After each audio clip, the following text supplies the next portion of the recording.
जनसंवाद न्यूज, सत्य आणि विश्वासाची बातमी। बदलापुरातील भाजप नगरसेवक हेमंत चतुरे यांनी काही दिवसापूर्वी शिवसेना शहर प्रमुख वामन म्हात्रे यांच्या नेतृत्वाखाली उपमुख्यमंत्री एकनाथ शिंदे यांच्या हस्ते शिवसेनेमध्ये जाहीर प्रवेश केला। त्यानंतर भाजपमधील अंतर्गत राजकारणाला कंटाळून भाजप सोडत असल्याचे त्यांनी सांगितले। आता याविषयी भाजप आमदार किसन कथोरे यांनी थेट चतुरे यांच्यावर हल्लाबोल केलाय।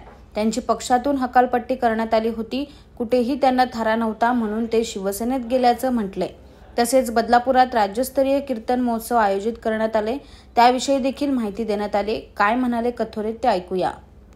अंबरनाथ तालुका राष्ट्रीय कीर्तन महोत्सवाच्या वतीने गेल्या 22 वर्षापासून बदलापूरमध्ये हा कीर्तन महोत्सवाचा कार्यक्रम आपल्या सगळ्या कार्यकर्त्यांच्या आणि नागरिकांच्या सहकार्याने होतोय आणि निश्चितपणे 22व्या वर्षामध्ये पदार्पण करत असताना यावर्षी कीर्तनकार सुद्धा आपण चांगल्या प्रकारची निवड करून राज्यामध्ये ज्यांचं नाव लौकिक आहे, ज्यांच्या कीर्तनासाठी हजारो लोकांची गर्दी होते, अशा चांगल्या कीर्तनकारांना आपण बदलापूरमध्ये माझ्या नागरिकांसाठी आपण ही एक चांगली पर्वणी आणलेली आहे। या कीर्तनाचा लाभ सगळ्यांनी घ्यावा यासाठी खऱ्या अर्थाने माझी तुम्हाला सगळ्यांना विनंती राहील की 2025 ची सुरुवात ही बदलापूरमध्ये एका चांगल्या विचारातून व्हावी।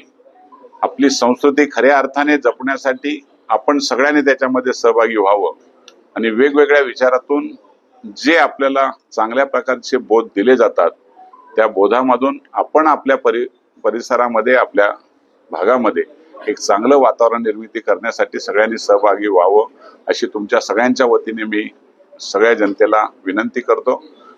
5 तारखेपासून 12 तारखेपर्यंत रोजच कीर्तनाचा लाभ घ्यावा अशा प्रकारची विनंती करतो। आपण भाजपचे नगरसेवक आहेत हेमंत चतुरे, त्यांनी नुकताच उपमुख्यमंत्री एकनाथ शिंदे यांच्या नेतृत्वाखाली पक्षप्रवेश केलाय। अडचणींचा सामना करावा लागतो असा आरोप केला त्यांनी। एक खरं म्हणजे हेमंत चतुर्थे यांना पक्षातूनच हकालपट्टी केली होती, हे तुम्हाला माहित नसेल। बंडखोरी केली होती माझ्या निवडणुकीमध्ये त्यांनी आणि त्याला माझ्या घरातूनच नाही, मी त्या कार्यक्रमातून एक हकालपट्टी केली आणि नंतर तो त्याला जामीन झाला, कारण त्याला कुठे थारा नाही म्हणून तो तिथे गेला। आम्हाला जर फोडायचे असतील तर आम्ही बरेच घेऊ, ते उपमुख्यमंत्र्याकडे मी मुख्यमंत्र्यांच्याकडे करून घेईन।